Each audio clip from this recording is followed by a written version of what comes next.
Listen, it's sad how Tony Khan man cannot answer simple questions.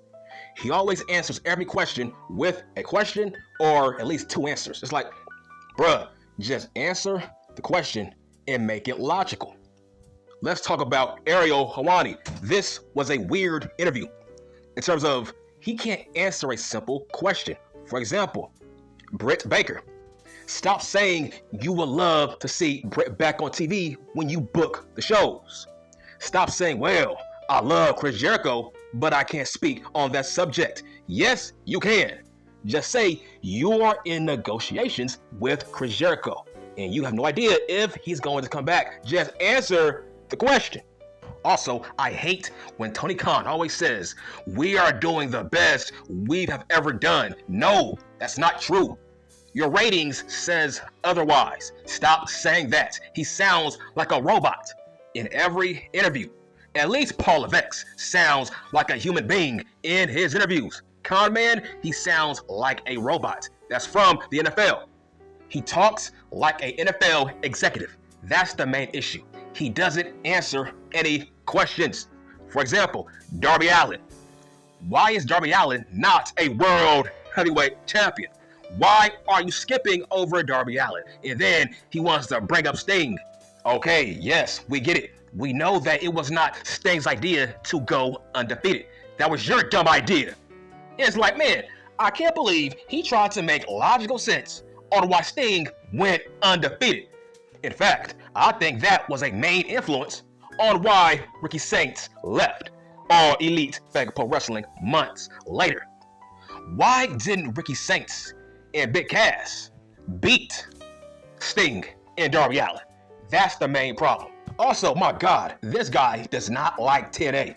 He glossed over the partnership with the World Wrestling Federation and TNA. I don't like that. This man does not take TNA seriously.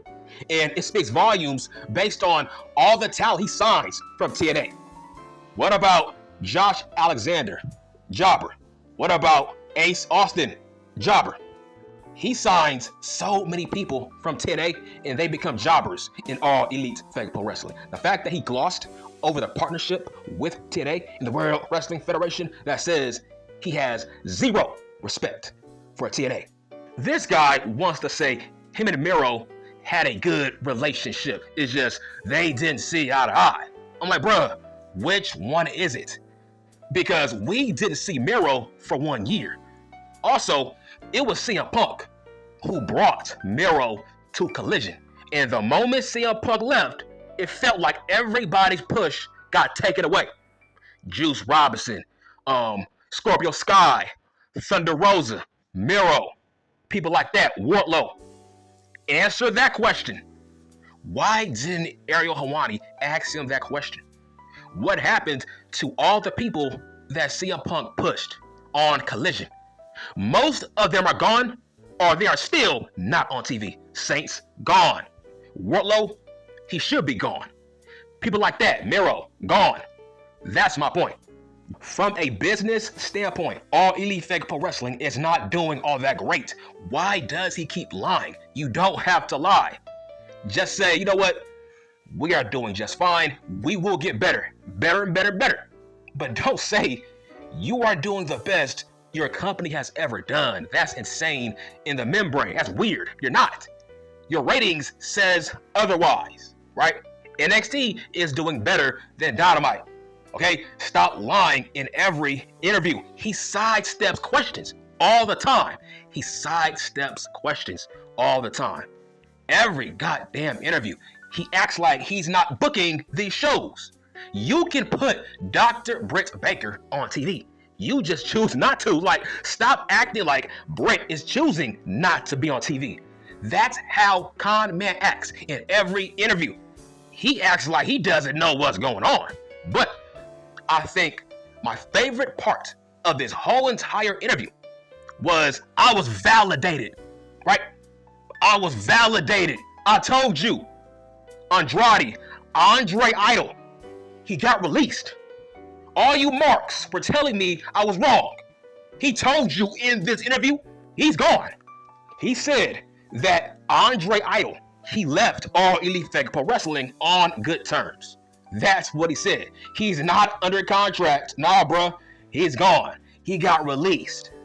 And the fact that Conman said he cannot speak on it any further, yeah, because that man can get sued if he goes into detail on how and why Andre Idol was allowed on Dynamite.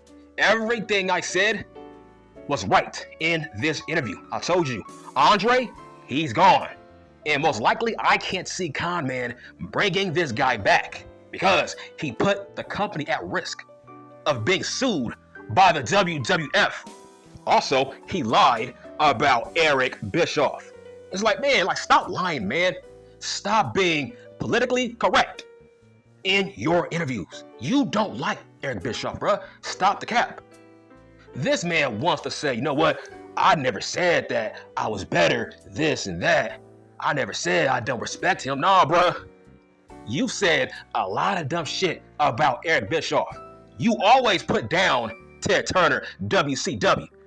So why wouldn't Eric Bischoff go after you? You always trashing WCW and their booking.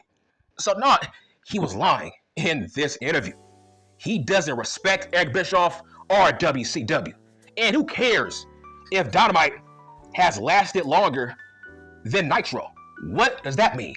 That means nothing. This is a different era. Okay?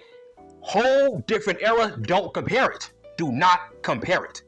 Because even at the dying days of WCW back in 01, they were still getting 1.8, 2 million, 1.9. They were still getting those viewers. So no, do not compare WCW to Dynamite Collision. So he also talked about MJF and whether or not he's coming back to All Elite Fake Pro Wrestling. He said that Max will come back. But let's talk about that. Should Max come back? Is it time for Maxwell Jacob Friedman to sign with the World Wrestling Federation? That's a great question. Where does Max fit in the WWF? Let's say he does come to the World Wrestling Federation. Will Max have a good spot in the company? I forgot that Maxwell is best friends with Cody Rhodes. I never took that into consideration these past 4 years. What about Jade Cargill? What about Ricky Saints? What about Brian Pillman Jr., Miro, Ethan Page? Who else? Sean Spears. People like that. I forgot. Cody Rhodes has a lot of power in this company.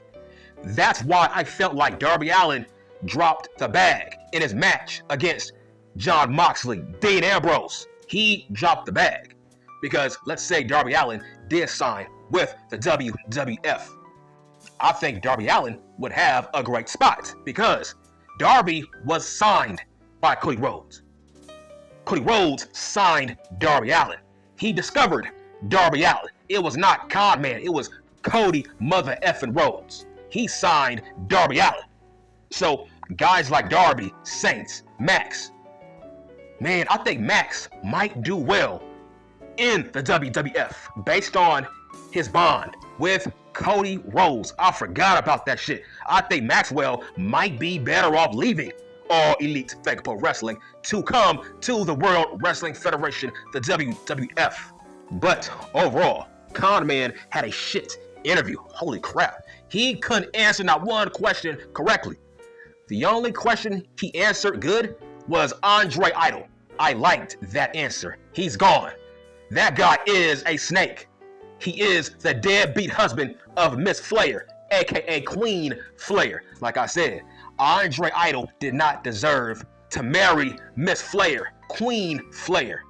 He is nothing more than a snake and an opportunist. That's the only reason he married Miss Flair. He thought he was the next Paul Levesque. And then he fucked around and found out. Facts.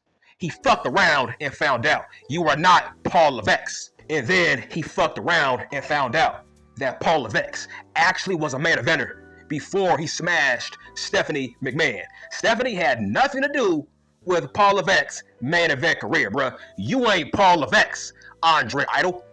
You are the deadbeat ex-husband of Miss Flair, aka Queen Flair. You did not deserve to be a Flair. and I'm done. Time to roll out. Keep up if you can.